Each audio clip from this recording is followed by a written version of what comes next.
Hello everyone, this is Srishti. Teaching aptitude की हम 4 classes पहले डिस्कस कर चुके हैं और आज की इस क्लास में डिस्कस करने वाले हैं लेवल्स ऑफ टीचिंग यानी शिक्षण के स्तर। शिक्षण के स्तर। शिक्षण के कौन कौन से स्तर होते हैं? शिक्षण के 3 स्तर होते हैं। सबसे पहले आता है मेमोरी लेवल यानी स्मृति स्तर, फिर आता है अंडरस्टैंडिंग लेवल यानी अवबोध स्तर, फिर आता है रिफ्लेक्टिव लेवल यानी चिंतनशील स्तर। तो सबसे पहले देखेंगे मेमोरी लेवल यानी स्मृति स्तर। स्मृति स्तर मेमोरी लेवल को दिया हर्बर्ट ने और जिसे कहा गया थॉटलेस। इसे थॉटलेस क्यों कहा गया? क्योंकि मेमोरी लेवल पे, इस लेवल पे बच्चों को रोट लर्निंग पर ज़्यादा फोकस किया जाता है। बच्चों को यहाँ पे क्रैमिंग कराई जाती है, बच्चों को रटवाने पर फोकस किया जाता है। रोट लर्निंग पर यहाँ पर ज़्यादा फोकस किया जाता है। रोट लर्निंग पर यहाँ पे फैक्ट्स याद कराए जाते हैं, बच्चों को डेफिनेशंस याद करवाई जाती हैं, फार्मूलाज याद करवाए जाते हैं। इसलिए इसे क्या क्या कहा गया? Thoughtless level. थॉटलेस इसे कहा गया मेमोरी लेवल को। फिर आता है अंडरस्टैंडिंग लेवल यानी अवबोध स्तर। अवबोध स्तर। अवबोध स्तर को क्या कहा गया? थॉटफुल कहा गया और इसे दिया गया मॉरिसन के द्वारा। इसे मॉरिसन ने दिया, इसे थॉटफुल कहा गया क्योंकि मेमोरी लेवल पे क्या होता है, सिर्फ बच्चों को रटवाने पर फोकस किया जाता है और फिर यहाँ अंडरस्टैंडिंग लेवल पे आकर बच्चे क्या करने लगते हैं, चीज़ों को समझने लगते हैं, चीज़ों को पीछे का यहाँ पे बच्चे लॉजिक यहाँ पे समझने लगते हैं। फिर हाईएस्ट लेवल आता है रिफ्लेक्टिव लेवल यानी अपर थॉटफुल। इसे दिया हंट ने। ये क्या है? MLT यानी memory level of teaching, ULT यानी अंडरस्टैंडिंग लेवल ऑफ टीचिंग। इन दोनों का क्या है? ये कॉम्बिनेशन है, रिफ्लेक्टिव लेवल। यहाँ पे बच्चों में क्या आ जाती है? क्रिटिकल थिंकिंग यहाँ पे आ जाती है रिफ्लेक्टिव लेवल में। क्रिटिकल थिंकिंग बच्चों में आ जाती है। क्रिटिकल थिंकिंग आ जाती है। प्रॉब्लम सॉल्विंग यहाँ पे बच्चों में आ जाती है, लॉजिकली वो चीज़ों को सोचने लगते हैं। हाइपोथेटिकल थिंकिंग बच्चों में आ जाती है, इसलिए यहाँ पे इसे क्या कहा गया? अपर थॉटफुल इसे कहा गया।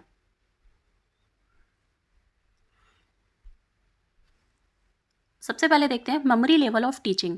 मेमोरी लेवल ऑफ टीचिंग क्या होता है? The objective of the memory level of teaching is just to impart information और नॉलेज टू द लर्नर। इसका ऑब्जेक्टिव क्या होता है, क्या उद्देश्य है मेमोरी लेवल ऑफ टीचिंग का? कि यहाँ पे लर्नर यानी स्टूडेंट को सिर्फ क्या किया जाता है, सिर्फ उसे इन्फॉर्मेशन दी जाती है, सिर्फ यहाँ पे नॉलेज उसे दी जाती है। मतलब सिर्फ उसे फैक्ट्स बताए जाते हैं, सिर्फ डेफिनेशंस यहाँ बताई जाती हैं, फार्मूलाज यहाँ पे सिर्फ बताए जाते हैं और क्या करवाया जाता है, सिर्फ यहाँ पे रोट लर्निंग यहाँ पे की जाती है, सिर्फ उसे रटवाया जाता है, क्रैमिंग की जाती है। और ये बेस्ड है किस पर? SR थ्योरी पर यानी स्टिमुलस रिस्पॉन्स यानी उद्दीपक और प्रतिक्रिया पर ये बेस्ड है। इसके फेजेस क्या होते हैं? फेजेस ऑफ लर्निंग क्या है? सबसे पहले है लर्निंग। बच्चा क्या करेगा? सबसे पहले क्या करेगा? चीज़ों को सीखेगा। उसके बाद वो क्या करेगा? रिटेंशन यानी धारण करेगा। पहले उसने लर्निंग की, पहले लर्निंग हुई, फिर क्या किया? रिटेंशन किया यानी धारण किया। उसके बाद क्या किया? रिकॉल किया यानी याद किया चीज़ों को। और फिर क्या किया? रिकग्निशन यानी पहचानना। उसके बाद क्या करता है? पहचानना। पहचानना। तो क्या क्या इसके फेजेस रहे? लर्निंग हुई, फिर उस चीज़ को मतलब सीखा, फिर उसे धारण किया, धारण करने के बाद फिर क्या किया? उसे याद किया और फिर उसे क्या किया? पहचाना। इसके कुछ मॉडल हैं। Model of memory level of teaching. Memory level teaching के यहाँ पे कुछ मॉडल हैं। सबसे पहले है फोकस। फोकस को हम ऑब्जेक्टिव्स भी कह सकते हैं और एम्स भी इसे कहते हैं। एम्स या फिर ऑब्जेक्टिव्स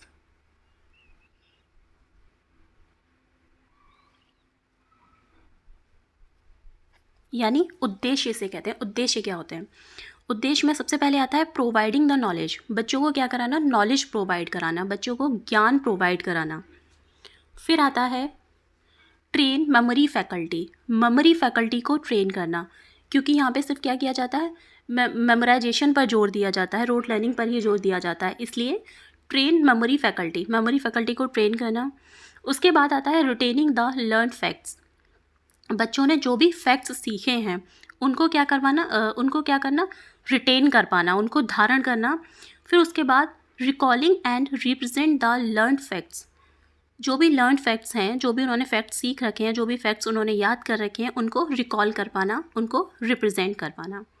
फिर आता है सिंटेक्स। सिंटेक्स क्या होता है? Structure of the teaching. Teaching की क्या होती है? ये संरचना होती है। Structure of the teaching, structure of the teaching. इसमें सबसे पहले आता है प्रिपरेशन। यहाँ पे टीचर सबसे पहले क्या करेगा? प्रिपरेशन करेगा। क्या उसे पढ़ाना है, कैसे पढ़ाना है, तो यहाँ पे सारी क्या आएगी? प्रिपरेशन में उसकी सारी प्लानिंग आती है। फिर आता है प्रेजेंटेशन, तो जो भी पढ़ाना है उसको प्रेजेंट कैसे करना है, किस तरीके से उसको बच्चों के सामने प्रस्तुत करना है। फिर आता है कंपैरिजन एंड एसोसिएशन। पहले क्या हुआ? सबसे पहले क्या हुआ? प्लानिंग हुई, प्रिपरेशन हुई, उसके बाद क्या किया? उसके बाद प्रेजेंट किया, और फिर उसके बाद बच्चों जो भी लर्निंग हुई, बच्चों ने जो भी सीखा, तो फिर वो क्या करेंगे? अपनी नई इन्फॉर्मेशन को, उनके पास जो पहले से नोन चीज़ें हैं, ऑलरेडी नोन, जो वो पहले से चीज़ों को जानते हैं, तो उनके पास जो नई इन्फॉर्मेशन आई है उसको वो क्या करेंगे? कनेक्ट कर पाएंगे, उसको अपनी पुरानी वाली इन्फॉर्मेशन से के साथ में उसे कनेक्ट कर पाएंगे। तो इस तरीके से क्या होगा? एसोसिएशन वो कर पाते हैं। नई नॉलेज का पुरानी नॉलेज के साथ में क्या कर पाते हैं? वो एसोसिएशन कर पाते हैं, यहाँ पे कंपैरिजन यहाँ कर पाते हैं। फिर आता है जनरलाइजेशन, यानी कि सामान्यीकरण। सामान्यीकरण, सामान्यीकरण कैसे होता है? आपने कुछ भी सिखाने से पहले बच्चों को बहुत सारे एग्जाम्पल्स दिए, और एग्जाम्पल देने के बाद में फिर बच्चे उस पर जनरलाइजेशन पे आए। उन्होंने सामान्यीकरण ये किया कि उन्होंने एग्जाम्पल से क्या निकाला? रूल निकाला।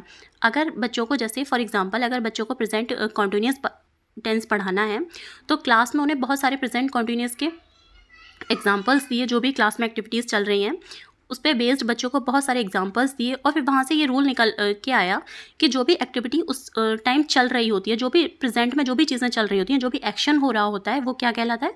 प्रेजेंट कॉन्टिन्यूस कहलाता है। तो एग्जाम्पल के थ्रू जब वो बच्चों ने क्या निकाला? रूल निकाला, तो उन्होंने क्या किया? उस चीज़ को जनरलाइजेशन किया, यानी उसका सामान्यीकरण उसका किया। फिर है एप्लीकेशन, यानी उसका जो भी उन्होंने सीखा, जो भी लर्निंग हुई, उसका क्या करना? यूज़ कर पाना, उसे अप्लाई कर पाना, उसे उसका प्रयोग कर पाना। फिर आता है सोशल सपोर्ट। सोशल सपोर्ट में क्या क्या चीज़ें आती हैं कि यहाँ पे टीचर का और स्टूडेंट का यहाँ पे रिलेशन क्या रहेगा। मतलब यहाँ पे ये जो मेमोरी लेवल है वो कैसी है? टीचर सेंटर्ड है। मेमोरी लेवल कैसा है? टीचर सेंटर्ड है। टीचर सेंटर्ड क्यों है? क्योंकि यहाँ पे जो स्टूडेंट है, जो बच्चा है, वो कैसा है? पैसिव है। यहाँ पे निष्क्रिय श्रोता है वो, यहाँ पे पैसिव लर्नर है। मतलब सारी चीज़ें किसके अकॉर्डिंग चल रही हैं? यहाँ पे टीचर के अकॉर्डिंग चल रही हैं। टीचर यहाँ पे डोमिनेटेड है, और जो लर्नर है वो क्या है? वो पैसिव है। फिर आता है सपोर्ट सिस्टम। सपोर्ट सिस्टम में क्या क्या चीज़ें आती हैं? सपोर्ट सिस्टम में हमारे टीचिंग एड्स हो सकते हैं, टीचिंग मेथड्स यहाँ पे हो सकते हैं। अभी जैसे टीचिंग मेथड्स यहाँ पे क्या क्या रहेंगे? जैसे कि ड्रिल में क्या आता है? रिपीटेशन। आपने जो भी सिखाया उस चीज़ का उसको रिपीट करवाना, रिपीटेशन कराना, प्रैक्टिस बच्चों को करवाना, अभ्यास करवाना, रिवीजन करवाना, क्वेश्चंस बच्चों से पूछना। और यहाँ पे किस तरीके के क्वेश्चन रहेंगे? क्लोज एंडेड क्वेश्चंस यहाँ रहेंगे, क्लोज एंडेड। फिर आता है इवैल्यूएशन, यानी मूल्यांकन करना। मूल्यांकन रिटन टेस्ट हो सकता है, मूल्यांकन में एमसीक्यूज बच्चों को दे सकते हैं, मैचिंग टाइप के टेस्ट बच्चों को दे सकते हैं। तो ये क्या हुआ हमारा? Memory level. मेमोरी लेवल में क्या क्या था?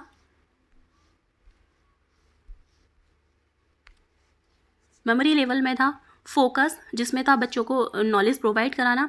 फिर था उनकी मेमोरी फैकल्टी को ट्रेन करना, फिर उनको लर्न फैक्ट्स को रिटेन कराना। सिंटेक्स पे था प्रिपरेशन करना, फिर प्रेजेंट करना चीज़ों को, फिर एसोसिएट करना, देन जनरलाइजेशन करना, फिर एप्लीकेशन करना।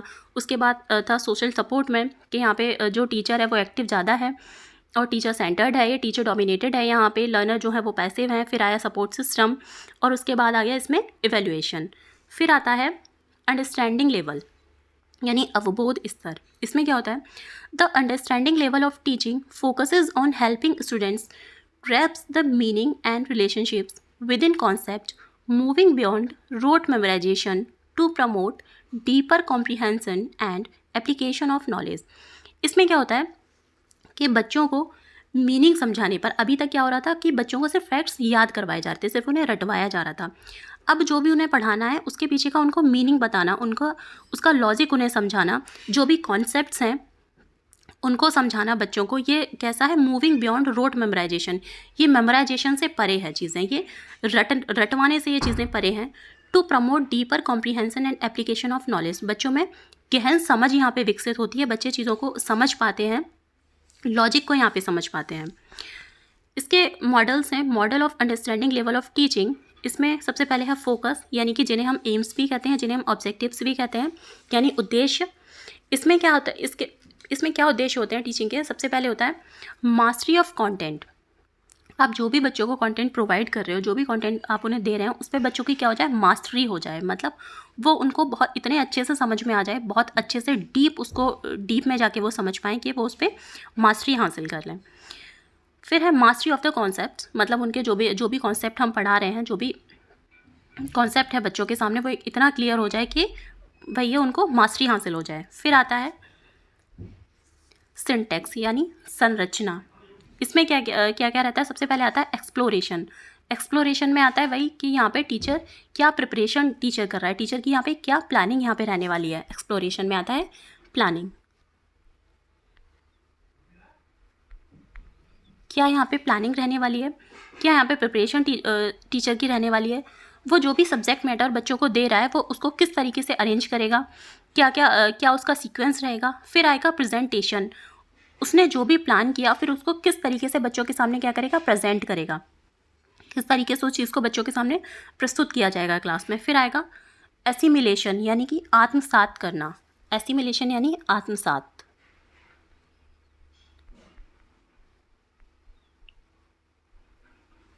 आत्मसात करना, प्याजे के अकॉर्डिंग जो भी हमारे पास पुरानी नॉलेज है, जो भी चीज़ें सीखी हुई हैं, पुराना जो भी ज्ञान है हमारे पास, यानी कि पूर्व ज्ञान को नए ज्ञान के साथ में जोड़ना।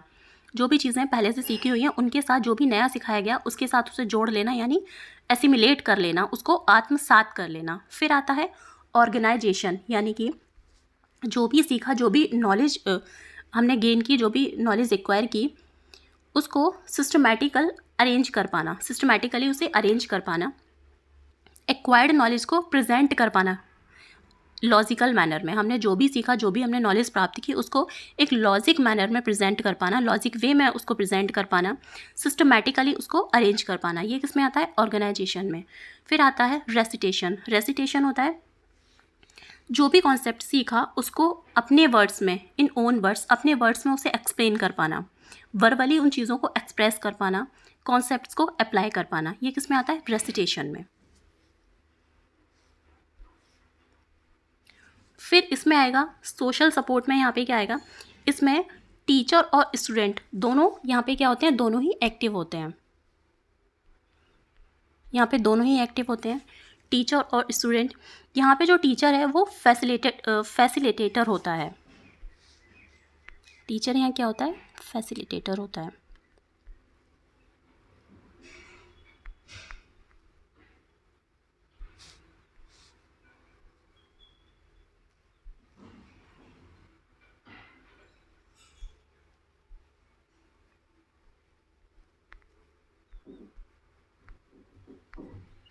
फैसिलिटेटर यहाँ पे होता है, वो यहाँ पे बच्चों को सिर्फ क्या करता है, गाइड करता है।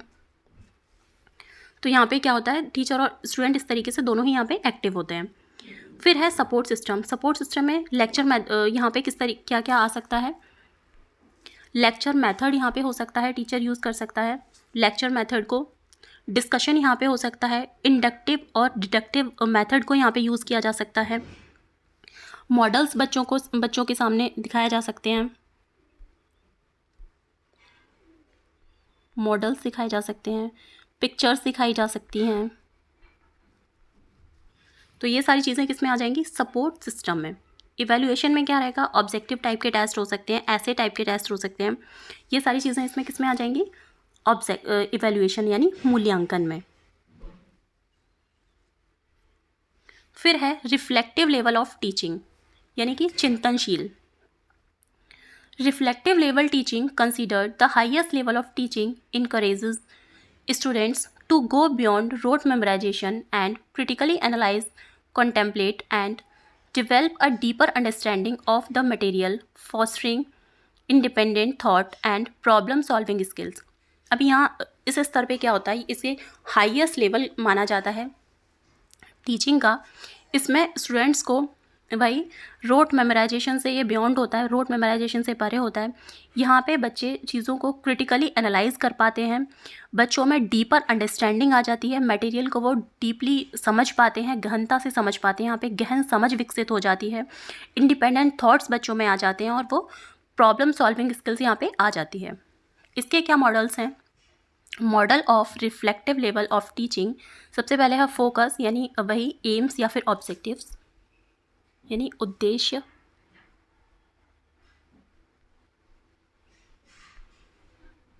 उद्देश्य यहाँ क्या रहने वाले हैं, सबसे पहले है डेवलप इंसाइट यानी अंतर्दृष्टि।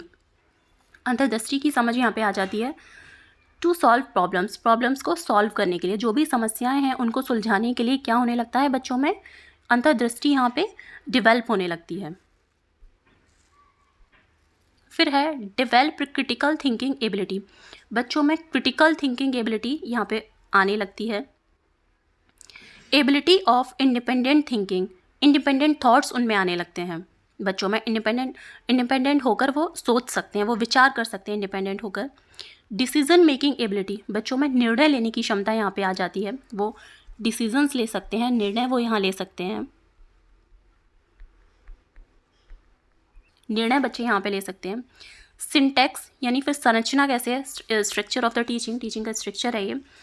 यहाँ पे क्या रहेगा, क्रिएट प्रॉब्लमैटिक सिचुएशन, जो टीचर है वो बच्चों के सामने क्या करेगा, प्रॉब्लम्स क्रिएट करेगा, प्रॉब्लमैटिक सिचुएशन बच्चों को देगा, समस्यात्मक सिचुएशन बच्चों के सामने प्रेजेंट करेगा। फिर बच्चे क्या करेंगे, स्टूडेंट्स फॉर्मुलेट हाइपोथेसिस, बच्चे क्या करेंगे, परिकल्पनाएं यहाँ पे करने लगेंगे, उस प्रॉब्लम को सॉल्व करने के लिए क्या करेंगे, वो हाइपोथेसिस करेंगे, परिकल्पनाएं करेंगे। फिर verify the hypothesis through collect data, जो भी उनके सामने प्रॉब्लमैटिक सिचुएशन है, जो भी उनके सामने समस्यात्मक जो सिचुएशन दी गई है, प्रॉब्लम जो क्रिएट की गई है, उसके लिए वो क्या करें, डेटा कलेक्ट करना। फिर उस क्या करने के लिए, जो उन्होंने हाइपोथेसिस किया, जो भी उनकी परिकल्पनाएं हैं, उसको प्रॉब्लम को सॉल्व करना। सॉल्व करने के लिए वो क्या करेंगे, हाइपोथेसिस करेंगे, उसे वेरीफाई करेंगे, कलेक्ट जो डेटा है उसके थ्रू। फिर है सोशल सपोर्ट। सोशल सपोर्ट में यहाँ पे क्या आएगा, क्लासरूम का जो इन्वायरमेंट है वो कैसा होना चाहिए, क्लासरूम इन्वायरमेंट इंडिपेंडेंट हो, ओपन हो। यहाँ पे स्टूडेंट जो है वो प्राइमरी प्लेस पे रहेंगे, प्राथमिक यहाँ पे रहेंगे स्टूडेंट्स।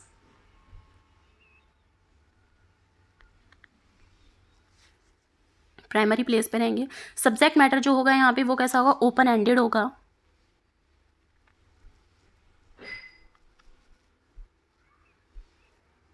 ओपन एंडेड यहाँ रहेगा। यहाँ पे टीचर फिर सपोर्ट सिस्टम, यहाँ पे टीचर क्या करेगा, उन्हें प्रॉब्लम सॉल्व, बच्चों के सामने वही कुछ प्रॉब्लमैटिक सिचुएशन क्रिएट करेगा, कुछ समस्याएं उन्हें देगा, बच्चे उस समस्या को सॉल्व करेंगे, उस समस्या का समाधान निकालेंगे। फिर एवेल्यूएशन में यहाँ पे क्या होगा, एवेल्यूएशन किसके थ्रू, यहाँ पे ग्रुप डिस्कशन यहाँ पे हो सकता है।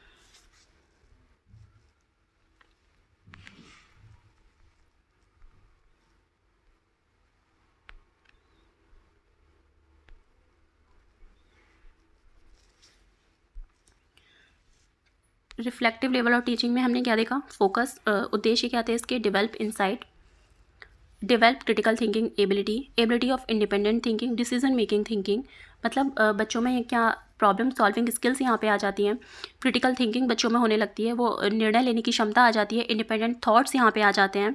और संरचना किस तरीके से होती है टीचिंग की, कि टीचर जो है वो प्रॉब्लमैटिक सिचुएशन बच्चों के सामने क्रिएट करता है, कोई समस्या बच्चों के सामने पेश करता है, फिर बच्चे क्या करते हैं, उसको स्टूडेंट्स फॉर्मुलेट हाइपोथेसिस, बच्चे परिकल्पनाएं करते हैं, उसका समस्या का समाधान करते हैं। तो ये सारी चीज़ में किस में आती हैं, रिफ्लेक्टिव लेवल ऑफ थिंकिंग में आती हैं।